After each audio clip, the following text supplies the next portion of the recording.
شاء الله. أعوذ بالله من الشيطان الرجيم. بسم الله الرحمن الرحيم، والصلاة والسلام على سيدنا محمد وعلى آله وصحبه أجمعين. سبحانك اللهم لا علم لنا إلا ما علمتنا إنك أنت العليم الحكيم. يعني هذا قمة العجز، ما يقول سبحانك لا علم لنا إلا ما علمتنا إنك أنت العليم الحكيم، هذا قمة العجز. هذا عجزك إلى الله سبحانه وتعالى، لأنه ما في عندك شيء. إذا ما علمك هو فلا يوجد معلم لك غيره. نعم يا سيدي. اللهم زدنا علما وبك آمين يا رب العالمين. نعم يا سيدي. إن لهذه الدعوة أحكاما ووسائل وفضلا وأهدافا وشروطا. والله يا أخواني، دائما الإنسان يكون داعي خير، يكون داعي خير بين الناس، سواء قبلوا للنصيحة أو ما قبلوا. إن قبلوا كتب الله سبحانه وتعالى إليك وإلهم أجرها، وإذا ما قبلوا كتب الله إليك أنت أجرها. على الجهتين أنت كتب الله لك الأجر.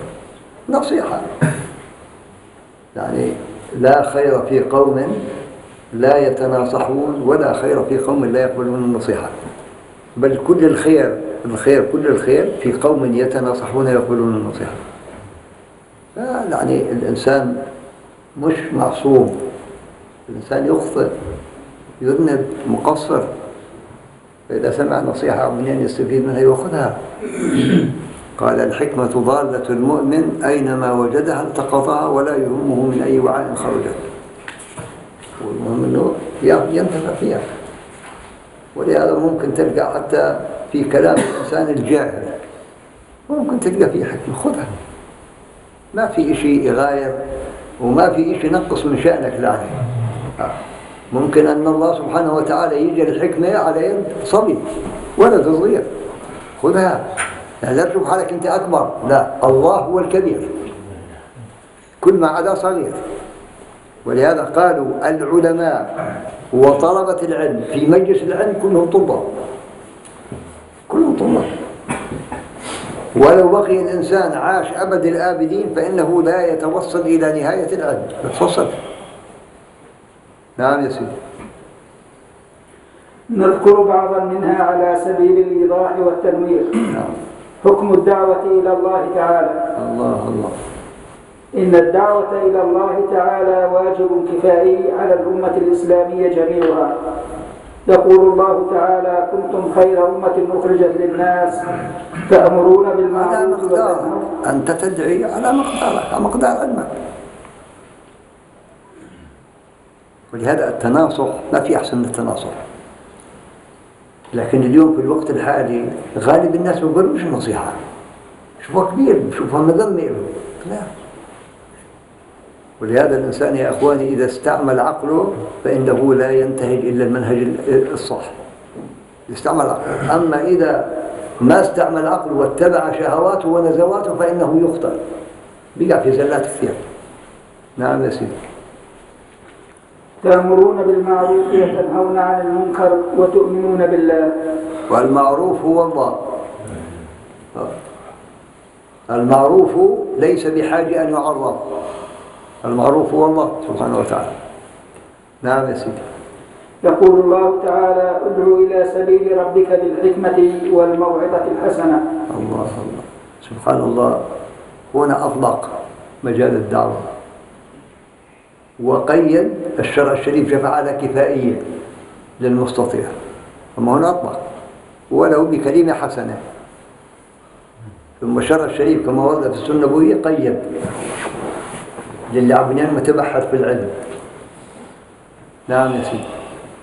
يقول الله تعالى: يا أيها الذين آمنوا اركعوا واسجدوا واعبدوا ربكم وافعلوا الخير لعلكم تفلحون. ركعتين وبينك وبين الله سبحانه وتعالى تسوى الدنيا وما فيها. ركعتين يكون فيه صفاء، حضور، أنس، حلاوة، تسوى الدنيا وما فيها. ركعتين.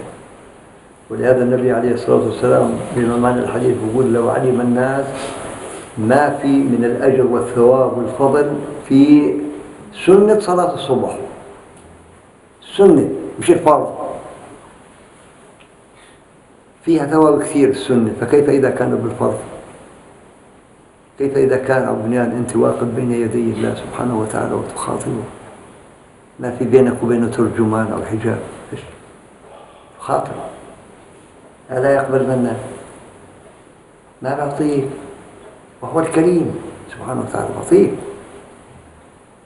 إذا مقدار العطاء على مقدار صدق الداعي، صدقك ثقتك بالله سبحانه وتعالى يكون العطاء. نعم يا سيدي. وجاهدوا في الله حق جهاده. والله أولى شيء إنك تجاهد النفس اللي بين جنبك، إذا قدرت لها وأصلحتها والله إنه إلك خير كثير عند الله سبحانه وتعالى. ولهذا ابدأ بنفسك ثم بأخيك، اصلحها واعقد الصلح مع من خلقك سبحانه وتعالى. فإذا عقدت الصلح مع الخالق سبحانه وتعالى لا يضيرك شيء بعدها، ما يضيرك شيء. إن أقبلت الدنيا أو أدبرت، إن أقبلت الحياة أو أقبل الموت، كله واحد، لا يضيرك شيء. إذن الإنسان إذا أصلح هذه النفس وزكاها فإنه يعقد الصلح مع من خلقه سبحانه وتعالى، وهو قمة الأشياء، هو المطلوب. فإذا عقدت الصلح معه كان الرضا منه عليك. ومن رضي الله سبحانه وتعالى عنه هل يخذله؟ هل يعذبه؟ لا. نعم يا سيدي، الله يجعلنا وإياكم من رضي الله عنهم ورضوا عنه. نعم يا سيدي. واجتباكم وما جعل عليكم في الدين من حرج، ملة أبيكم إبراهيم هو سماكم المسلمين من قبل وفي هذا ليكون الرسول عليكم شهيدا الله وتكونوا شهداء على الناس، فأقيموا الصلاة وآتوا الزكاة واعتصموا بالله. الفضيحة مش هون، الفضيحة نعم يشهد على الإنسان رجله ويده لسانه كل شيء. مصيبة. ممكن هون يتستر، ولكن من لطف الله سبحانه وتعالى فإنه يخاطب العبد مباشرة إذا أراد له الخير، ما بفضحه. ولهذا الإنسان يقول يا رب استرنا يوم لقائك الكريم، لا تفضحنا بين خلقك يا رب يا رب. نعم يا سيدي. فنعم المولى ونعم النصير. نعم يا سيدي. ويتعين الوجوب على الإمام بقول الله تعالى الذين إن مكناهم في الأرض أقاموا الصلاة. الأولى للإنسان أن يكون إماما على نفسه بالأول قبل أن يكون إماما على الآخرين، حتى تقتدي فيه. فإذا اقتدت فيه صلحت، بعدها لو كان إمام على الآخرين ما تنمش. أما يكون إماما على الآخرين ومش قادر لهذه النفس، تارك جامحة، مش كابح جماحها، مش مقلم أظافرها، مش مقصقص جنحانها. ولهذا لابد من مقاتلة هذه النفس، وهو الجهاد الأكبر، هو جهاد النفس إرامها على طاعة الله. وهذا فرض عين على كل من قال لا إله إلا الله محمد رسول الله، فرض عين على كل مسلم ومسلمة، مش فرض كفائي، فرض عين. نعم يا سيدي. وأمروا بالمعروف ونهوا عن المنكر ولله عاقبة الأمور. فجعل الله تعالى شرط التمكين إقامتهم الصلاة وإيتاء الزكاة وأمرهم بالمعروف ونهيهم عن المنكر. عن عبد الله بن عمر رضي الله عنهما أنه سمع النبي صلى الله عليه وسلم يقول في حديث طويل كلكم راع ومسؤول عن رعيته. والله يا سيدي بالوقت الحالي يعني إذا استطعت أن تصلح نفسك وتصلح أهل بيتك وأولادك وبناتك وزوجتك والله مليح في هذا الزمان، مليح. ولو استعمل كل واحد هذا الشيء وأصلح المجتمعات القائمة. المجتمع كله مكون من الأسر، والأسر مكونة من أفراد، فإذا صلحت الأسر صلح المجتمع. هي القاعدة اللبنة الرئيسية التي يبنى عليها المجتمع الإسلامي. لكن اليوم والله أرى أنه كثير من الآباء مش ماينين لا على أولادهم ولا على البنات، مش ماينين عليهم. تطلع البنت على راحتها وتطلع نفس النتيجة، مش راضيين.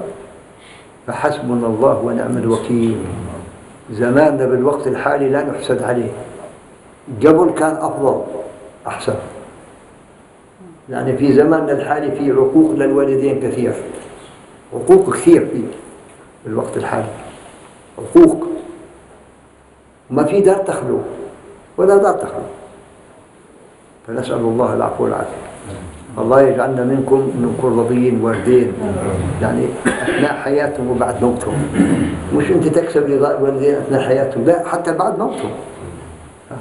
تصل من كانوا يصلون، تصل رحمهم، تفقدهم، تدعي لهم، تقرأ لهم القرآن الكريم، توهب لهم، تتصدق عنهم، تعمل خير عندهم. لولاكم لما كنت، هم أصلك، وهل يتخلى الإنسان عن أصله؟ لولاه لما كنت، ما يجيش. إذن هم أصلك، ولهذا إذا انفك الفرع عن الأصل فالفرع يفسد. أما إذا بقي الفرع مع الأصل فإنه يصلح. هذا إذا كانوا مسلمين. أما إذا كان من غير ملة الإسلام ذاك شأن ثاني، لأن رب سبحانه وتعالى أوصى بالوالدين خيرا، قال وإن جاهداك على أن تشرك بي ما ليس لك به علم فلا تطعهما، وبالرغم من ذلك كن مكافئين، قال وصاحبهما في الدنيا معروفا. فكيف إذا كانوا مسلمين؟ ويا للأسف إنه تلقى كثير من الناس إذا كبر عنده أبوه أو أمه بروح بحطه في ماء العجز. هذا إشي مخزي، مخجل، بندي له الجبين. أنت مش باين عن اللي عندك، مرتك عبنيان إنها تخدم عبنيان أبوك وأمك في حالة العجز، روح موت، روح في حالك وأنت طيب، حط الماء العجز. نعم يا سيدي. فالإمام هذا الواقع عندنا، عند غالب الأسر، هذا الواقع كثير عند الأسر. نفس النتيجة. طيب ليش؟ هل بلغ بنا الحد إلى هذا المستوى؟ هذا مستوى متردد كثير، وهذا أكبر عقوق، ومن أكبر العقوق بالنسبة للأبناء لآبائهم وأمهاتهم. تعتني فيه، يكسب رضاه، وإن أصبح مش راح يمسي، وإن أمسى مش راح يحصبه، يكسب رضاه، اعتني فيه. ما اعتنى فيك وأنت صغير، ما خدمتك هذه أمك وأنت صغير، ما نظفتك، ما كانت تسهر الليل، ما كانت عبنيان إذا مرضت تمرض معك، إذا عبنيان صار فيك أي شيء، عبنيان هي توقف بجنبك، ربتك صغير وكبير وجات تتكبر عليها. أي قبل الأرض اللي تمشي عليها، الأرض اللي بيمشي عليها الأب والأم بكون شرف للابن والبنت أن يقبلها. الأرض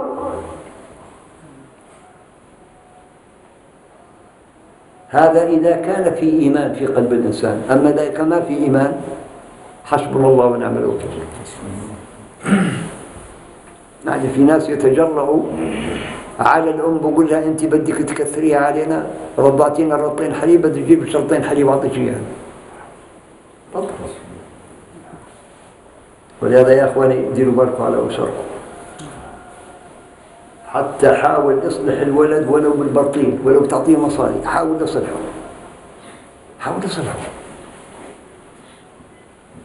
لأنه بيطلع بيجيب لك شيء مش موجود عندك في الدار. بدك تعمل زي اللوح، اكتب وامسح طول النهار، مراقب. حسبنا الله ونعم الوكيل. نستعين بالله.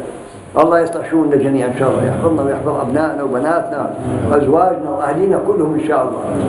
نعم يا سيدي. فالإمام راع وهو مسؤول عن رعيته. أنت الرجل في البيت أنت راعي. يعني ومن الشيء المخجل كثير من الأسر بأن اللي تحكم الأسرة المرأة.